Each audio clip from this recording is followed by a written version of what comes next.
Hello guys, welcome है आपका हमारे चैनल टेल ट्विस्ट पर। आज हम फिर से आपके लिए एक रोमांचक कहानी लेकर आए हैं जिसका नाम है प्यार अंधा होता है। तो चलो शुरू करते हैं। हितेश नाम का एक लड़का था। वह बहुत बड़े तथा अमीर घर से रिश्ता रखता था। मेरे कहने का मतलब है वह लड़का बहुत ही मतलबी था। उसके पिताजी एक बहुत बड़ी नौकरी पर थे और उनका बहुत बड़ा साम्राज्य हुआ करता था, जिस कारण से हितेश को अपने पिताजी के पैसों पर बहुत ज्यादा घमंड हुआ करता था। हितेश के बहुत सारे दोस्त और बहुत सारी गर्लफ्रेंड हुआ करती थी। पैसों की इतनी ज्यादा अमीरी होने के कारण वह लोगों को कुछ भी नहीं समझता था और सभी से झगड़ा किया करता था। सभी के साथ बहुत बुरे तरीके से पेश आया करता था। यही कारण है कि हितेश का कोई भी बेस्ट फ्रेंड नहीं था। हितेश के जितने भी फ्रेंड और गर्लफ्रेंड थी वह सब उसके पैसों पर मौज मस्ती करने के लिए थे। लेकिन जब भी कभी हितेश किसी मुश्किल में फंस जाता था तो कोई भी दोस्त उसकी मदद करने के लिए नहीं आता था। हितेश बहुत ज्यादा अपने फ्रेंड और दोस्तों के साथ टूर करने के लिए बार बार बाहर देश जाया करता था, क्योंकि उसके पिताजी के पास इतना पैसा था कि अगर हितेश इस पैसे को उड़ा भी दे तो उसमें से थोड़ा सा भी कम नहीं होने वाला था। इस कारण से हितेश उस दौलत को लेकर बहुत ज्यादा घमंड किया करता था और हमेशा अपने दोस्तों को बहुत ज्यादा पार्टियां दिया करता था। फिर उनके साथ घूमने के लिए बाहर जाया करता था। हितेश को लड़कियों की लत लग गई थी।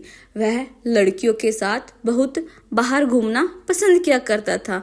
ज्यादा पैसा होने के कारण वह बहुत सारी लड़कियों को एक साथ अपने साथ बाहर घुमाने के लिए ले जाया करता था।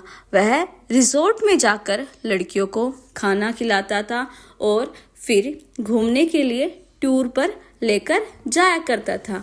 एक दिन हुआ क्या कि हितेश किसी कारण से अपनी छत पर टहल रहा था। उसके घर के सामने एक छत पर उसे एक बहुत सुंदर सी लड़की दिखाई दी। वह लड़की बहुत ज्यादा खूबसूरत थी।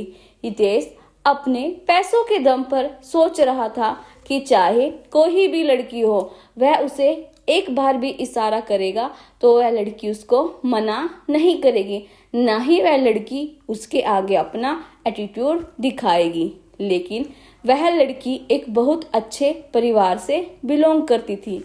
वह लड़की ऐसी वैसी लड़कियों जैसी नहीं थी जो किसी का भी पैसा देखकर उनके साथ चली जाए। उस लड़की को फंसाने के लिए हितेश बहुत तरह से उसको लालच देने का प्रयास किया करता था, लेकिन वह लड़की दूसरी लड़कियों के जैसी बिल्कुल नहीं थी जो किसी की भी बातों में आ जाए।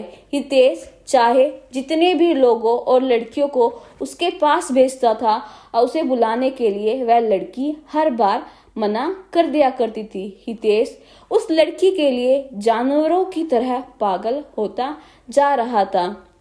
हितेश के अंदर इतना ज्यादा एटीट्यूड था कि वह सोचता था कि कोई भी लड़की उसे मना नहीं कर सकती। वह सोच रहा था जिस कारण से वह लड़की मना कर रही है, हम चाहे कितना भी पैसा उसे दे दे पर मैं उसे अपने साथ घुमाने के लिए तैयार कर लूंगा। लेकिन वह जब भी अपनी किसी फ्रेंड को उसके पास भेजता था तो वह लड़की जाने से मना कर देती थी। वह लड़की कहती है कि मैं किसी भी स्थिति में उस लड़के के साथ नहीं जाऊंगी। इस बात को सुनकर हितेश को बहुत ज्यादा गुस्सा आ रहा था। अब धीरे धीरे हितेश के व्यवहार में बदलाव आने लगा। हितेश को उस लड़की के अलावा कोई भी काम नहीं दिखाई देता था। जितनी भी लड़की हितेश के साथ घूमा करती थी वह उन लड़कियों से बिल्कुल दूर हो चुका था। अब वह ज्यादातर अपना वक्त घर में ही गुजारा करता था, जब वह लड़की अपनी छत पर आया करती थी तो हितेश उस लड़की को निहारता रहता था, उसे मनाने का प्रयास करता रहता था, लेकिन शायद उस लड़की को हितेश के बारे में पूरी जानकारी थी। इस कारण से वह लड़की हितेश के पास ना जाने के बहुत सारे बहाने बनाया करती थी। उस लड़की के पिताजी एक सरकारी विभाग में काम किया करते थे, जिसका ट्रांसफर होने के बाद वह हितेश के घर के पास वाले अपार्टमेंट में रहने के लिए आए थे। वह लड़की का दूर से आने के कारण उसका कोई भी दोस्त नहीं था। लड़की कहीं भी घूमने के लिए नहीं जाया करती थी, ना ही घूमने के लिए उसके पास कोई सहेली थी। नया होने के कारण वह अकेली भी कहीं घूम नहीं पा रही थी। ऐसे तो वहाँ के ज्यादातर लड़कियां अच्छे स्वभाव की नहीं थी, जिस कारण से उस लड़की को कोई भी सहेली पसंद नहीं आ रही थी। हितेश उस लड़की को हमेशा ही याद किया करता था, लेकिन ऐसे ही समय बीत जाने के बाद अब वह लड़की उस अपार्टमेंट को छोड़कर जाने वाली ही थी, क्योंकि उसके पिताजी एक सरकारी ऑफिसर थे और उनका ट्रांसफर हर 3 महीने के बाद दूसरी जगह पर हो जाया करता था। जैसे ही उस शहर में उनका 3 महीने का समय गुजर गया, उसके पिताजी की अब ट्रांसफर अब किसी दूसरी जगह पर हो रही थी। ऐसे में हितेश बहुत ज़्यादा दुखी रहने लगा, क्योंकि वह जिस लड़की से प्यार करता था उसे वह बात नहीं कह सका। जैसे ही हितेश को इस बात की खबर हुई कि वह लड़की यहाँ से जाने वाली है, वह बहुत ज़्यादा दुखी हुआ और सोचने लगा कि मेरी क्या गलती है जो वह लड़की मुझे आज तक सही से देख भी नहीं सकी। लेकिन उस शहर में उस दिन उस लड़की का अंतिम दिन था।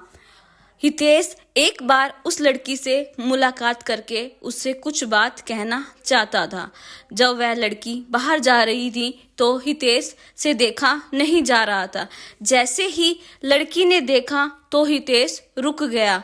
लड़की हितेश के पास जाके बोलती है और हितेश को कह रही थी कि मुझे आपसे कुछ बात करनी है। वह लड़की हितेश को कहती है, आपके अंदर पैसों का बहुत ज़्यादा घमंड है और आपने बहुत सारी लड़कियों की जिंदगी को बर्बाद किया है, जिस कारण से भगवान ने तुम्हें यह सजा दी है कि कोई भी अच्छी लड़की तुम्हें मिलना तो दूर की बात है, तुझे देखना भी पसंद नहीं करेगी। ऐसा कहकर मानो कि वह लड़की आगे बढ़ जाती है। हितेश मन ही मन अपने आप को कोसता है और सोचता है कि जो मेरे पास इतना पैसा है और कोई अच्छी लड़की ही नहीं मिलेगी तो मैं इस पैसे का क्या ही करूँगा। यह बात बिल्कुल सच है दोस्तों। पैसा चाहे कितना भी हो जाए, मनुष्य को कभी भी अपने पैसों पर घमंड नहीं करना चाहिए।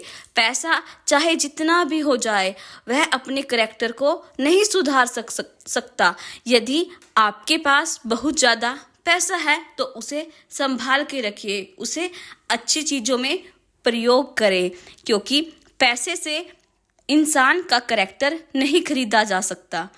अगर आपको ये स्टोरी अच्छी लगी है तो हमारे चैनल को लाइक करें, सब्सक्राइब करें और कमेंट करें।